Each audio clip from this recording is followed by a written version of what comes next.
Nira meninggal bukan karena takdir, tapi karena kelalaian manusia dan Davin tidak akan tinggal diam. Perjuangan Davin mencari keadilan. Davin tak pernah menyangka kunjungan sederhana ke dokter gigi bisa merenggut kebahagiaan keluarganya. Istrinya, Nira, meninggal dunia beberapa minggu setelah mencabut gigi bungsu. Mukanya sembuh.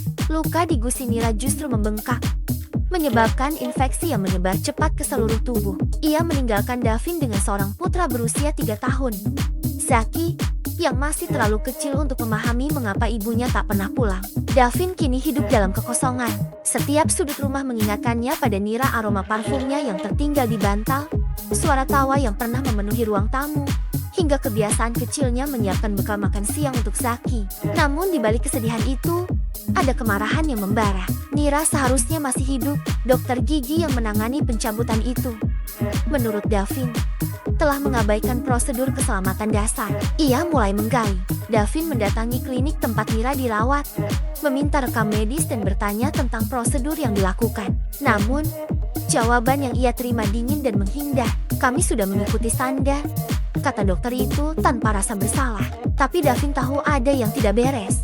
Hatinya menuntut jawaban, sementara pikirannya menuntut keadilan. Setelah berkonsultasi dengan seorang pengacara, Davin memutuskan untuk melaporkan kasus tersebut ke asosiasi medis setempat. "Saya tidak mau ada lagi keluarga yang mengalami apa yang saya alami," katanya. Pengacara itu menyarankan Davin untuk bersiap menghadapi perlawanan hukum, karena klinik tersebut dikenal punya hubungan kuat dengan institusi medis lainnya. Pencarian keadilan bukanlah perjalanan yang mudah. Davin menghadapi berbagai hambatan dari dokumen yang dipersulit hingga ancaman halus agar ia menyerah. Tapi wajah Zaki, yang sering bertanya, "Ayah, kapan ibu pulang?" menjadi pengingat baginya untuk terus berjuang. Proses persidangan akhirnya dimulai. Dalam ruang sidang, Davin menyaksikan dengan hati berdegup kencang saat para ahli medis memberikan kesaksian.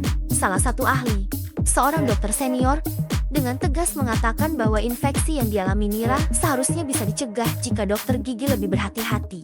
Kesaksian itu seperti secercah harapan di tengah kegelapan. Namun, pihak klinik juga tak tinggal diam. Mereka membawa pengacara mahal yang mencoba memutarbalikkan fakta. Mereka berargumen bahwa Nira mungkin memiliki kondisi kesehatan bawaan yang memperburuk situasi, sesuatu yang tidak ada dalam rekam medisnya. Davin nyaris kehilangan harapan, tapi pengacaranya menasihatinya untuk tetap tenang. Setiap malam, setelah Zaki tidur, Davin menatap langit-langit kamar sambil memegang foto Nira. Ia berbisik, "Aku janji akan melakukan ini untukmu." Sidang akhir menjadi momen paling menegangkan. Hakim akhirnya memutuskan bahwa klinik tersebut bersalah karena lalai dalam menangani infeksi pasca operasi. Mereka diwajibkan memberikan kompensasi besar kepada Davin dan keluarganya, serta izin praktik dokter gigi yang terlibat dicabut. Meski kemenangan ini tak bisa mengembalikan Nira, Davin merasa sedikit lega. Ia berhasil memperjuangkan keadilan untuk istri yang dicintainya. Kini, ia berusaha melanjutkan hidup bersama Zaki, memastikan anaknya tumbuh dengan cerita tentang ibunya yang penuh cinta. Nira mungkin telah tiada, tapi perjuangan Davin membuat kenangannya tetap hidup sebagai cahaya di tengah duka.